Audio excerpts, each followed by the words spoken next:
পাকিস্তান সীমান্তে হামলা চালিয়ে সেনাদের হত্যা এবং কয়েকজন সেনাকে অপহরণের জবাবে পাকিস্তানের বিরুদ্ধে অপারেশন গজব-লিল হক শুরু করেছে দেশটি। এই অপারেশনে পাকিস্তান বিমান বাহিনী আফগানিস্তানের সেনাবাহিনীর গোলাবারুদের একটি বড় ডিপো ছাড়াও কয়েক স্থানে হামলা চালিয়েছে। এতে বেশ কয়েকজন হতাহতের শিকার হয়েছেন। শুক্রবার ভোর 4:50 সামাজিক যোগাযোগ মাধ্যম এক্সে পোস্ট করা এক বার্তায় এ তথ্য জানিয়েছেন পাকিস্তানের প্রধানমন্ত্রী শেহবাজ শরীফের বিদেশি সংবাদ মাধ্যম বিষয়ক মুখপাত্র মোশাররফ জাইদি।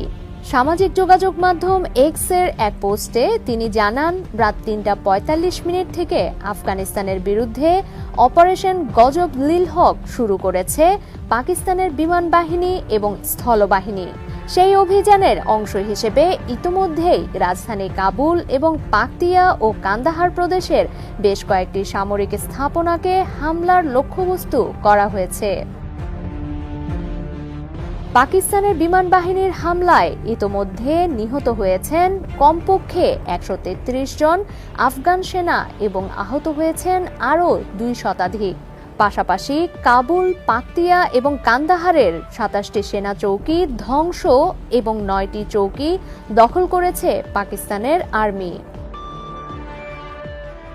পাকিস্তান বিমান বাহিনীর বোমাবর্ষণে ধ্বংস হওয়া আফগান সেনাবাহিনীর 2টি সেনা হেডকোয়ার্টার, 3টি ব্রিজ হেডকোয়ার্টার, 2টি গোলাবারুদের ডিপো, একটি লজিস্টিক ঘাঁটি, 3টি ব্যাটালিয়ন হেডকোয়ার্টার, 2টি সেক্টর হেডকোয়ার্টার, 80টিরও বেশি ট্যাঙ্ক এবং বিপুল সংখ্যক আর্টিলারি বন্দুক ও সাজোয়াজান রয়েছে বলে এক্স বার্তায় জানিয়েছে মোশাররফ জাইদি।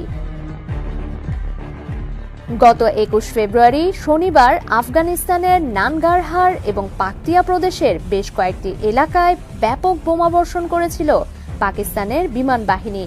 এতে নিহত হয়েছিলেন 80 জনেরও বেশি মানুষ।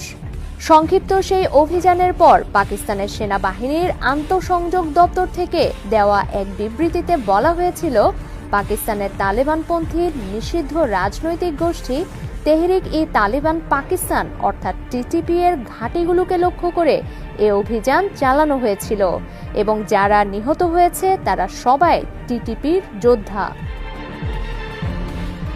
তবে আফগানিস্তানের ক্ষমতাসীন তালেবান সরকার পাল্টা দাবি করেছিল, জঙ্গি ঘাঁটি নয়, লোকালয়ে হামলা চালিয়েছে পাকিস্তানের বিমান বাহিনী। তারপরেই তারা হুঁশিয়ারি দিয়ে বলেছিল, এর বদলা আমরা নেব। গতকাল বৃহস্পতিবার রাতে পাকিস্তানের খাইবার পাখতুনখোয়ার আফগান সীমান্তবর্তী ডুরান লাইনে অবস্থিত পাক সেনা চৌকিগুলোকে লক্ষ্য করে অতর্কিত হামলা চালিয়ে বেশ কয়েকজন সেনাকে হত্যা এবং কয়েকজন সেনাকে অপহরণ করেন আফগান সেনারা। এর জবাবে শুক্রবার ভোরে অপারেশন গজব-লিল হক শুরু করেছে Pakistan. News desk, Cox Mirror. নিয়মিত আপডেট খবর পেতে সঙ্গে থাকুন।